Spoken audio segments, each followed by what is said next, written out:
I wish I had not waited 14 years. Somebody said if you want to lose something, lose money. You can get that back. 8 out of 10 millionaires have been financially bankrupt. Walt Disney filed bankruptcy 7 times and had 2 nervous breakdowns. But don't lose time. There were 14 years I sat on the sideline. 14 years I said, I don't have an investor in me like Tony Robbins. 14 years that said, I don't have an MBA or a PhD, and I can't compete with these guys. I have the complexion of rejection. 14 years I silenced myself. Wow. And so I regret that, because there are some people that maybe if they'd heard my voice, they would not have turned to drugs. If they'd heard my voice, their lives would have taken a different direction. And I can't get those 14 years back. That haunts me, and I think that drives me when I speak with such energy. I'm trying to make up for that time, but I can't. You don't achieve worthwhile goals quickly or easily. They take time. They take struggle. They take relentless pursuit day in and day out. That's what it takes. But also, things don't usually fall apart quickly either. At least at first, it's a slow process. A little slip here, a little setback over there, a little wearing down of discipline and will over time. That's the thing. Success and failure are generally slow processes. Either slowly building things up or gradually tearing them down.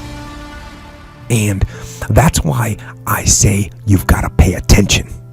You have to watch. You have to watch every single second. Because those seconds, they turn into minutes. And minutes turn into hours, and hours turn into days, and days turn into years. And so, that second that just went by, that counted. And so did that second. And so did that one. And in those precious seconds, you were either building or you were decaying. You were either gaining ground or you were losing ground in that second, and in every second. Every second counts. So make every second count. Should be afraid of taking risks and pursuing something meaningful. But you should be more afraid of staying where you are if it's making you miserable. It's like the first thing you want to do is dispense with the idea that you get to have any permanent security outside of your ability to contend and adapt. It's the same issue with children. It's like you're paying a price by sitting there being miserable. And you might say, well, the devil I know is better than the one I don't. It's like, don't be so sure of that. The clock is ticking. Yeah, and if you're miserable in your job now and you change nothing, in 5 years you'll be much more miserable and you'll be a lot older. It's a luxury to pursue what makes you happy. It's a moral obligation to pursue what you find meaningful.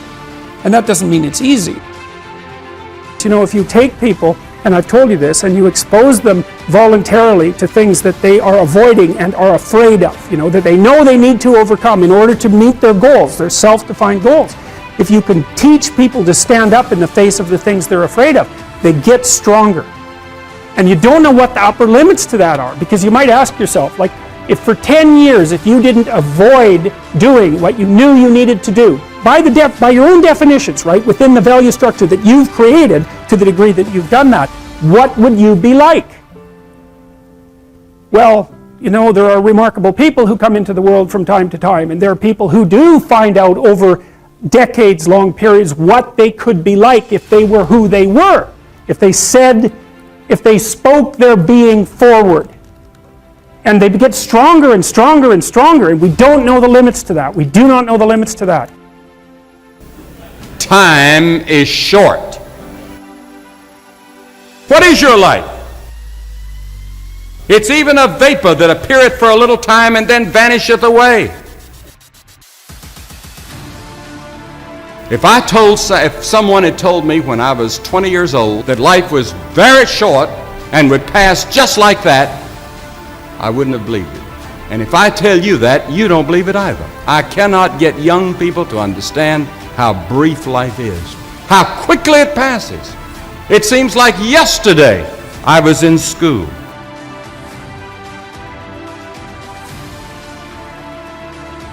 Every one of us here has been given the same amount of time in a day. 1,440 minutes a day, 168 hours per week. The days of our years are 80 years and 10. And if by reason of strength they are 80 years, yet is their strength labor and sorrow, for it is soon cut off, and we are passed away and cut off. 70 years God allows us. And it's interesting to me, with all of our medical science, we've never passed that magic mark. The average American male today lives 70 years and 4 months. The average female, 73 years and 6 months. More people live to be 70, but the average age of an American is still 70 as taught in the scriptures.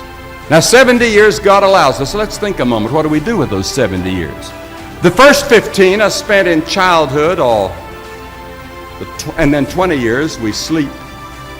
And then the last 5 years, physical limitations are curtailing your activities. They haven't curtailed mine yet, but my 5th year till 70 starts next year. Only 30 years left, and part of that time must be spent in eating meals, working, and figuring out your income tax, things like that.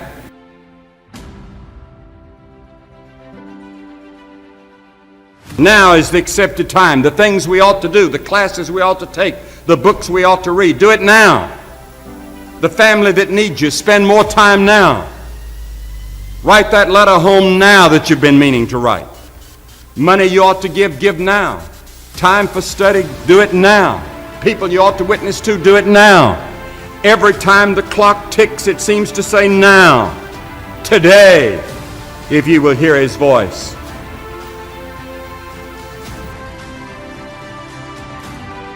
There is the category of problems in life, and it ain't going anywhere. And so the question is, can you deal with the whole category at the same time?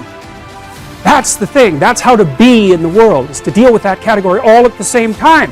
And so how did human beings, what did they come up with as a solution? And that's so cool too, because the solution they come up with not only was the heroism that allows you to approach what you're terrified by and what you find offensive and to learn from it, but also the idea of sacrifice, and that was played out by cultures everywhere, including human sacrifice.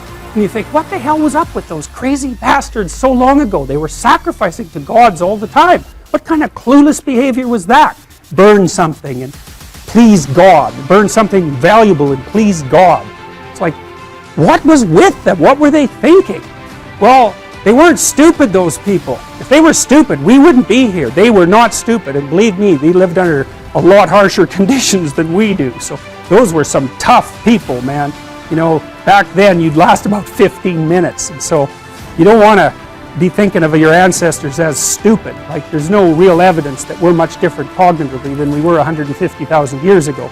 So anyways, sacrifice. What does that mean, sacrifice? Well, it's a discovery, man. It's the discovery of the future. It's like the future is actually the place where there is threat. And it's always going to be there. So what do? You make sacrifices in the present so that the future is better.